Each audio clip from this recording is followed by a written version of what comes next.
рӯзҳои наздик ба қабул ва эълон гардидани санади ҳамдигарбахшӣ 5 моҳ пур мешавад.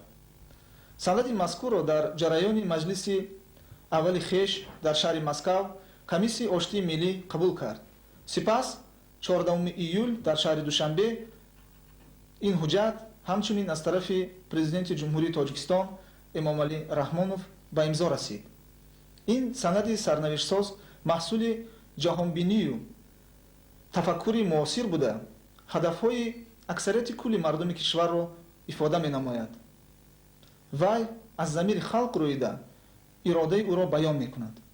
иҷрои ҳамаҷонибаи муқаррароти созишномаи умумии сулҳ ва ташкили муколамаи васеи миёни нерӯҳои гуногуни сиёсии Тоҷикистон ба мақсади истиқрор ва таҳкими ризояти миллӣ дар кишвар бидуни эътироф ва риоя намудани санади ҳамдигарбахшӣ ғайриимкон аст.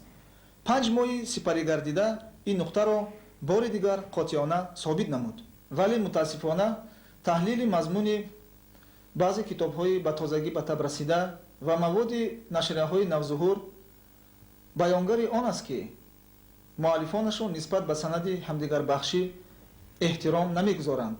дар ин давраи пурҳасоси гузариш ба сулҳу созгории комил аҳли ҷамъиятро ба гирдоби баҳсу мунозираҳои бемаврид пиромони таърихи замони мухолифати сиёсиву муқоимати низомӣ ҷалб менамоянд.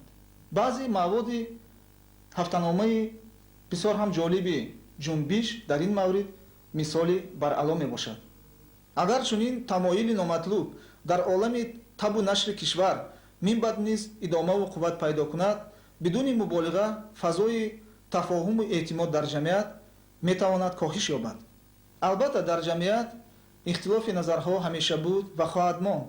ин як чизи табиист. гузашта аз ин гуногунандешӣ яке аз арзишҳои демократии конститутсияи мамлакат мебошад. аммо тавре ки сардори давлат борҳо таъкид намудааст, имрӯз ба мо гуногунандешӣ ва демократия зарур аст ки ваҳдати миллиро пойдор гардонад. президенти ҷумҳурии Эмомалӣ Раҳмонов сидқан мехоҳад ки ҳар як фарди ватандӯсти кишварамон аз хотироти таърихӣ сабақ бардошта халқи худро муттаҳид созад. дар иртибот ба ин ҳамаи сиёсатмадорон, эҷодкорону рӯзноманигоронро даъват менамоем ки ба муқаррароти санади ҳамдигарбахшӣ эҳтиром гузоранд. бо суистифода аз имконоти расонаҳои ахбори омма ва дар ҳузури ҷамоат аз гузашта ба бадӣ ёд наоранд. ба хотири истиқрори сулҳи комил, пойдории давлат ва нигоҳ доштани якпорчагии мамлакат аз ин гуна аъмол худдорӣ намоянд.